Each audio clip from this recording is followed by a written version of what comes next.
अस्सलाम वालेकुम, welcome back to my channel. आज मैं आपके साथ मछली का सालन शेयर कर रही हूँ। सर्दियों में ये रेसिपी बहुत बेनिफिशियल है और हमें ज़रूर बनानी चाहिए वीक में एक दफ़ा।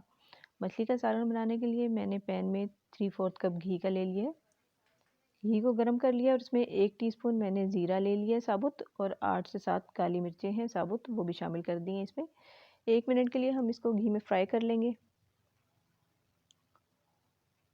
जिंजर गार्लिक का पेस्ट है 1 टेबलस्पून, वो इसमें शामिल कर देंगे और इसको 1 से 2 मिनट के लिए फ्राई कर लेंगे। जैसे ही हमें जिंजर गार्लिक की खुशबू आने लगे तो हम इसमें एक बड़े साइज़ की प्याज है जिसको थोड़ा सा पानी डाल के मैंने ब्लेंड कर लिया था, उसका पेस्ट शामिल कर देंगे। इसको अच्छे से मिक्स कर लेंगे। साथ ही कुछ मसाले भी हम शामिल कर देंगे, जिसमें 1 teaspoon salt, 1 teaspoon red chili powder, half teaspoon हल्दी है और 1 टेबलस्पून इसमें कोरिएंडर यानी धनिया पाउडर है। मसाले डाल के हम इसको अच्छे से भून लेंगे 3 से 4 मिनट के लिए।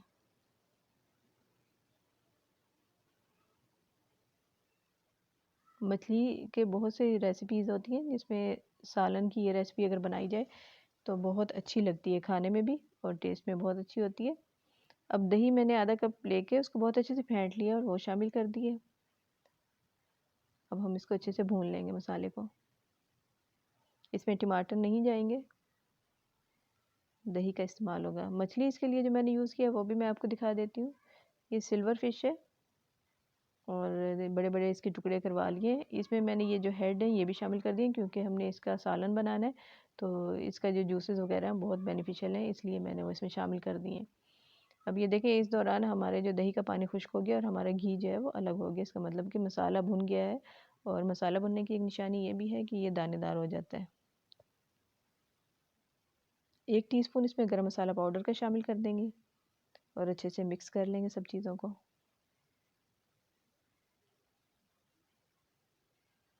मसाला हमारा तकरीबन तैयार हो गया। अब हम इसमें फ़िश के पीसेस डाल देंगे। हमने पीसेस अलग अलग रखने हैं, एक दूसरे के ऊपर नहीं रखने, क्योंकि ऐसे ही हम पैन का इस्तेमाल करेंगे जिसमें सब पीसेस जो हैं वो इसके पैने में पूरे आ जाएं। ओवरलैप नहीं करना, क्योंकि मछली बहुत डेलिकेट होती है, इसको पकाना बहुत मतलब टाइम नहीं लगता, इसको बहुत जल्दी से पक जाती है, लेकिन बहुत एहतियात करनी पड़ती है। एक तो चम्मच का इस्तेमाल हमने बार बार नहीं करना इसमें।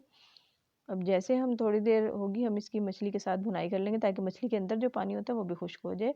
तो इसको हमने अगर हिलाना भी होगा तो हम इसके हैंडल वगैरह पकड़ के हिलाएंगे। और 1 कप इसमें मैंने गर्म पानी का शामिल कर दिया ताकि इसमें थोड़ा सा हम ग्रेवी बना सकें। थोड़ी देर हम इसको पकाएंगे 4 से 5 मिनट के लिए। अब कवर कर देंगे हम 4 से 5 मिनट के लिए, हम इसको लो टू मीडियम फ्लेम पर पका लेंगे। हमारी मज़ेदार मछली तैयार हो गई है। गलने में इसको कोई टाइम नहीं लगता। आई होप कि रेसिपी आपको अच्छी लगी होगी। अच्छी लगी हो तो लाइक और शेयर ज़रूर करें। Thanks for watching.